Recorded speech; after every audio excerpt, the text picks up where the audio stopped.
पिंपरी चिंचवडमध्ये विद्यार्थ्यांना टोळक्याकडून मारहाण करण्यात आली। मारहाणीचा व्हिडिओ देखील आता समोर आला। ही संपूर्ण दृश्य सीसीटीव्ही कॅमेऱ्यामध्ये कैद झाली आहे। संत तुकाराम नगर पोलीस ठाण्याच्या हद्दीमध्ये रोहन हाइट्स सोसायटीच्या आवारामध्ये पायरीवर 2 विद्यार्थ्यांना मारहाण करण्यात आली। तर सीसीटीव्हीच्या आधारे आता या आरोपींचा पोलीस शोध घेत आहेत। मात्र हा सगळा राडा आणि या राड्याची दृश्य देखील आपण पाहतोय। पिंपरी चिंचवडमध्ये या 2 विद्यार्थ्यांना एका टोळक्याने ही बेदम मारहाण केलेली आहे।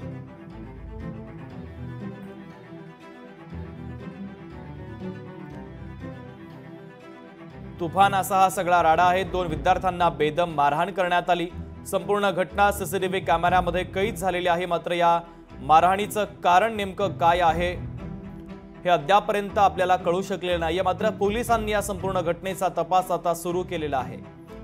संत तुकाराम नगर पोलीस ठाण्याच्या हद्दीमध्येच हा सगळा प्रकार घडला।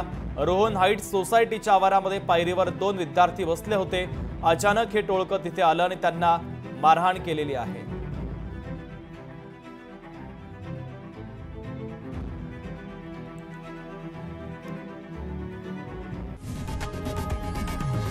लोकशाही मराठी ऐका, पहा, जागरूक रहा।